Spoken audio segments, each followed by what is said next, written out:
Guys, noong pinag-aralan natin yung Isaiah 46:11 na ang ibong mangdadagit ay si Haring Shiro ng Persia, maraming umaangal na member ng Iglesia ni Cristo dahil si Felix Manalo daw yung ibong mangdadagit sa Isaiah 46:11. Pero binasa natin yung konteksto ng talata ay tumutukoy kay Haring Shiro, hindi tumutukoy kay Felix Manalo. Bakit nagkaroon dito ng Iglesia ni Cristo sa Pilipinas? Ginamit nila yung Isaiah 46:11. Mabasa sa Pasugo, Agosto-September 1964, page 2 and 5. Ay ganito ang sabi na tumatawag ng ibong mangdadagit mula sa silanganan, ang taong gumagawa ng aking payo mula sa malayong lupain, si Felix Manalo. Yan, ito ang nakasulat sa kanilang pasugo. Nabasa natin sino yung ibong mangdadagit sa Isaiah 46:11. Ayon sa kanilang pasugo, si Felix Manalo. Pero hindi natin nabasa sa Isaiah 46:11 na ang tinutukoy doon ay si Haring Shiro, hindi si Felix Manalo. Pero nabasa natin yung ibong mangdadagit sa Isaiah 46:11. Dito nabasa natin dito sa kanilang pasugo, no? Na yung ibong mangdadagit walang iba kundi si Felix Manalo. Ganito rin mabasa natin sa pasugo, Mayo 1967, page 9 and 14. Sa panahong ito ng mga wakas ng lupa na nagsimula sa unang digmaang pandaigdig, ay tatawag ang Diyos ng kanyang huling sugo upang itatag ang kanyang organisasyon. Kung gayon, ang Iglesyang ni Cristo na lumitaw sa Pilipinas noong 1914 ay siyang organisasyong pinangunahan o pinamahalaan ni Felix Manalo. Aling organisasyon na pinamahalaan ni Felix Manalo? Ang iglesyang lumitaw sa Pilipinas noong 1914, hindi yung iglesyang itinayo ng ating Panginoon noong unang siglo. Ngayon, sino ba yung sugo ng iglesyang lumitaw sa Pilipinas?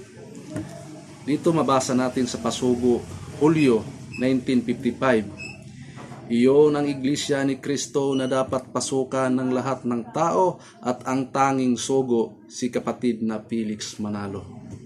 Hindi si Cristo. Kaya kayong mga iglesia ni Cristo yan, magsip-isip kayo. Dahil hindi kayo konektado nung iglesyang itinayo ni Cristo noong unang siglo. Konektado kayo sa iglesyang itinayo ni Felix Manalo noong 1914 ayon sa inyong pasugo. At ang tanging sugo ay si kapatid na Felix Manalo, hindi si Cristo. Kaya ngayon, sino ba ang gumagawa ng mga leksyon o katuruan na itinuro ng mga ministro maging sa pagsamba? Ganito rin ang ating mabasa sa pasugo, Me 1961, page 4. At sino nga ba ang gumagawa ng mga leksyong itinuro ng mga ministro maging sa mga pagsamba, mga doktrina o mga propaganda? Ang kapatid na Felix Manalo. Sino daw ang gumagawa ng mga leksyong itinuro ng mga ministro maging sa pagsamba? Si Felix Manalo, hindi si Cristo. Kaya kayong mga iglesia ni Cristo na lumitaw noong 1914, hindi kayo konektado sa iglesyang itinayo ni Cristo noong unang siglo. Dahil dito din sa pasugo na ating nababasa, pasugo Mayo 1968, ang tunay na iglesia ni Cristo ay isa lamang. Ito ang iglesyang itinayo ni Cristo. Kung mayroon mang nagsasabing na yung mga iglesia at sasabihin sila may iglesia ni Cristo, ang mga ito'y hindi tunay kundi huwad lamang. Alin yung tunay na iglesia? Yung iglesyang itinayo ni Cristo.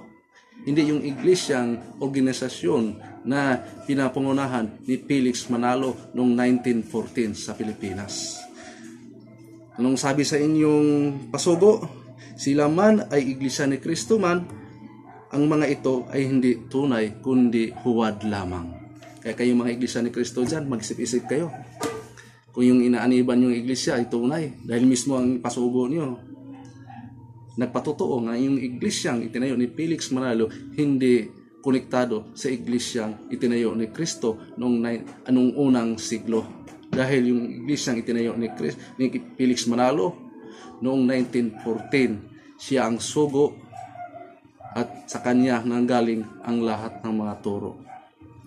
Kaya kayo mga iglesia ni Kristo, mag-isip-isip kayo dyan. Kaya magbasa-basa kayo ng kasaysayan, lalo na sa banal na kasulatan, upang masumpungan nyo yung katotohanan. Hindi po forget, alam nyo sa history, hindi po forget ang Pilipinas ay malayong